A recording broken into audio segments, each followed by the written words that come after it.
One of the things the Code of Practice does say, though, is that when you're drawing up your rules, you ought to, if appropriate, involve your employee representatives in drafting them. And that's going to be, if you haven't, are you at risk all the time about your uplift? Not very clear. Another point made in the Code of Practice is it says investigatory meetings are pretty much mandatory. Sometimes you need an actual meeting face-to-face with the individual to investigate facts. Sometimes you need to investigate in terms of collating all the documentation together. But if you haven't done an investigatory stage and you proceed straight to a disciplinary meeting, are you going to be unreasonably failing to comply? Another issue is the step 1, step 2, step 3 concepts are incorporated within this Code of Practice.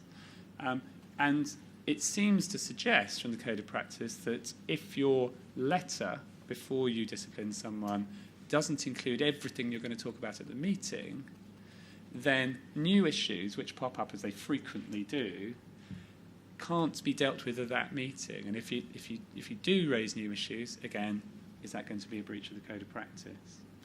At meetings, employers have a duty to go through the evidence. So quite often when you have fairly low-scale disciplinary meetings, you might say, look, this is the issue, let's hear your side of it. And you don't want to unnecessarily prolong it.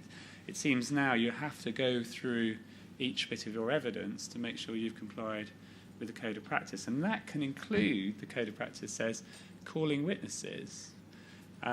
Just show of hands, how many of you allow witnesses at a disciplinary meeting? Yeah, a few of you. It's quite unusual. It's not entirely unheard of for people to call in people and everyone to cross-examine them. But it seems that's one of the new issues, I think, in practice, which is going to come up as a result of everyone having to comply with this Code of Practice. Because not only can the employer call witnesses at a disciplinary meeting, but the employee can do so as well. They can present evidence and they can call witnesses as well.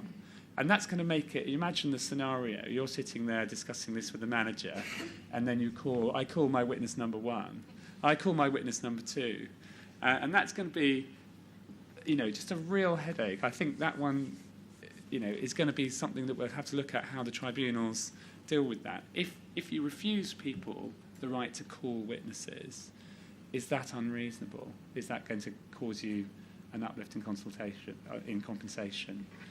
So there's some of the issues, I think, which will come out of the new code. But, I think overall it's a victory for common sense. As I said before, I'm quite a supporter of the new Code of Practice. And one of the big things I think that for me is great is that employees, and I know I'm sounding very employer-friendly here, but employees actually have some duties. And these duties weren't in the draft. So these have come in as a result of the consultation over the draft.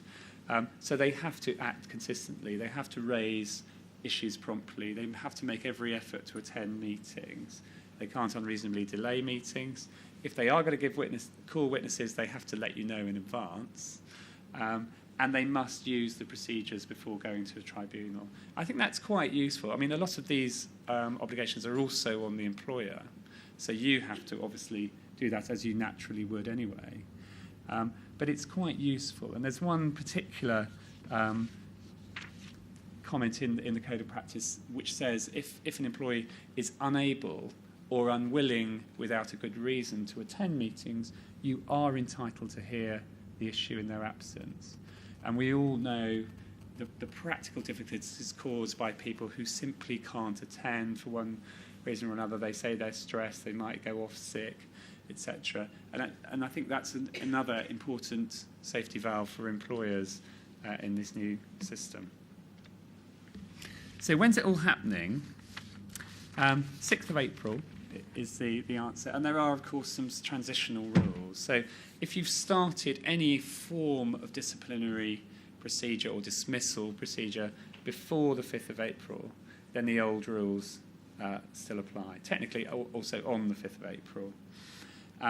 As for grievances, you can see that there's a slightly longer transitional period here. So if it started by the 5th of April and a step 1 has been, or a tribunal claim has been made by the 4th of July, the old rules still apply. So you've still got to play spot the grievance reviews. And for the claims with longer time limits, equal pay, redundancy pay, and some industrial action dismissal claims, it's the 4th of October, so 3 months later. So there will be a transitional period, but by the autumn, I think we'll all be getting used to the new procedure, and I think it will make everyone's lives a lot easier in these aspects. So that's the new code of practice. The Equality Bill, I think this is going to be quite a big issue, actually. It's not just lawyers getting excited. It is great that we're going to have one piece of legislation which is going to incorporate all the different aspects of discrimination. At the moment, if you ring DBUR, which is the government department responsible, the Department for Business Enterprise and Regulatory Reform, as it's now known, they haven't got a clue what is where, and they just say, oh, you know, look at our website and maybe talk to a lawyer. I think it's going to be great for everyone to know where all the legislation is. As far as I can understand, it's going to be an extremely large bit of legislation.